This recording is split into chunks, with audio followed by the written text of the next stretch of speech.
So yan guys, welcome to my vlog ulit. It's Robert's Vlog. So ang araw ng Sunday, so tayo ay babiyahe papunta ng Peña Francia, Antipolo. So yan nga pala, bumabiyahe kami dyan sa mahabang parang. Diyan kami dumaan ni Mrs.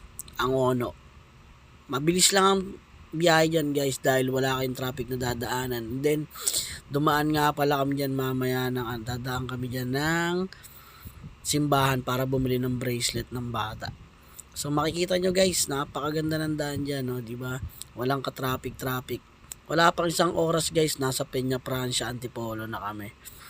Diba? Napakaganda ng daan dito guys. So yan, makikita nyo, napakahaba. And then, wala talagang sasakyan, diba? So yan, makikita nyo guys. Mamaya, tayo ay bibili ng bracelet. So yan, nandiyan na nga pala tayo sa may simbahan ng Antipolo. Bumibili nga pala si Mrs. ng bracelet para dun sa pamangkin niya. So yan, maya maya ay tayo babiyahe na ulit papuntang Peña Francia na guys. So yan, biyahe na tayo ulit guys. Yan. So sa nga pala, minapo na nga pala ako habang bumabiyahe kami Yan, nasa unahan ko na yan guys. Talagang gumamit siya ng signal light. Napakahaba na ng pinuntahan niya guys. Ang tinakbo niya. So, naka-signal light pa rin.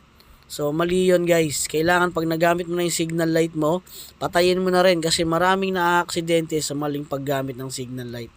Kaya, another knowledge yun guys. So, guys, tandaan nyo lagi yung ang tamang paggamit ng signal light. So, yan guys, dumaan tayo sa Cloud9 yun, diba?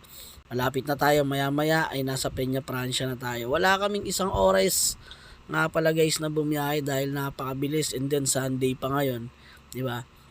Kaya guys, kung dadaan kayo simula Rizal papunta kayo ng Antipolo, so guys, magandang daanan natin guys yung mahabang parang Angono. Diyan sa Iglesia Angono, pataas dire-diretso.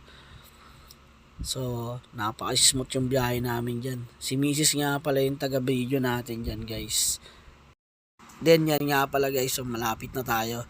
Dito yung bumabagsak yung signal guys kasi meron dyan babaan ng helicopter So yan guys, pabaka na tayo.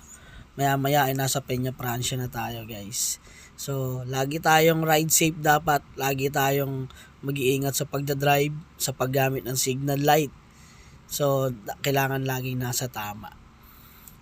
So guys, nagbibigay ako ng oras ngayon sa aking misis. Kailangan natin bumawi dahil isang linggo tayo nagtatrabaho.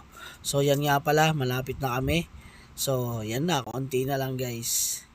Yan, nandito na kami sa bahay. So yan nga pala yung aking biyanan si mama. Yan yung baby. So guys, welcome to my vlog. Dito lang kay Robert's Vlogs.